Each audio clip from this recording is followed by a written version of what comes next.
Let's talk about this movie called In Her Shoes. So इस movie में दो बहनें हैं, मैगी और रोज़। अब मैगी जो है बचपन से वो पढ़ाई में थोड़ा कम रही है, इतनी ज़्यादा पढ़ नहीं पाई ज़िंदगी में because of some reasons. I will not tell you the reasons. और रोज़ जो है दूसरी उसकी जो बहन है, बड़ी बहन, वो बहुत पढ़ी लिखी है and she is doing really well in life. अब मैगी जो है उसके बहुत सारे अफेयर्स चलते हैं, बहुत ज़्यादा शी इज़ इनटू बॉयज़, और Rose on the other hand she is not like that. So ये दोनों बहनें, इन दोनों की डायनामिक्स कैसी है, अच्छी है, लेकिन रोज़ को लगता है कि मैगी को अपनी ज़िंदगी में थोड़ा बदलना चाहिए, अपने आप को थोड़ा ढंग का इंसान बनाना चाहिए। उसके हिसाब से वो बहुत ज़्यादा ऊट-पटांग है और अपनी ज़िंदगी को बस ऐसे वेस्ट कर रही है। और मैगी के हिसाब से रोज़ जो है बहुत सीरियस है, बहुत बोरिंग है, बहुत ज़्यादा ही अपनी जॉब को सीरियसली लेती है और कुछ मतलब इससे क्या ही फ़र्क पड़ता है ज़िंदगी में। सो ये इन दोनों की थिंकिंग है।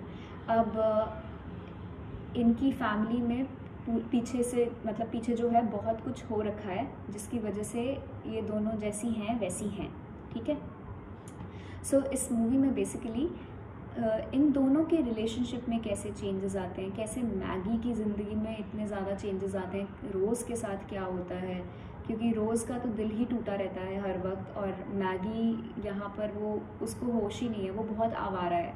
तो अब इन सबकी लाइफ में कैसे एकदम से चेंज आता है, किस वजह से, एक के बाद एक के बाद एक क्या क्या इंसिडेंट्स होते हैं जिस वजह से इनकी लाइफ में इतने ज़्यादा ड्रास्टिक चेंजेस आते हैं, इस बारे में है ये मूवी। और it's a very nice movie, बहुत प्यारी रोम कॉम है। और हम किस तरह से, कई बार ऐसा होता है कि व्हेन वी से कि हम जो है बिल्कुल सही डायरेक्शन में जा रहे हैं, हमें तब तक रियलाइज़ नहीं होता है जब तक कि हमारे साथ कुछ ऐसा नहीं होता जो जिसे हम सोचते हैं कि ये तो बहुत बुरा हुआ हमारे साथ। तो जब तक कि वो ऐसी कोई चीज़ नहीं होती ना जो हमें लगता है कि ये हमारे साथ बुरा हुआ, तब तक हमें रियलाइज़ नहीं होता है कि हम किसी गलत डायरेक्शन में जा रहे हैं या सही डायरेक्शन में जा रहे हैं। कुछ ऐसा होता है तो हमें रियलाइजेशन होती है कि नहीं, मुझे ये करना चाहिए या मुझे वो करना चाहिए, मैं यहाँ गलत जा रहा हूँ या जा रही हूँ।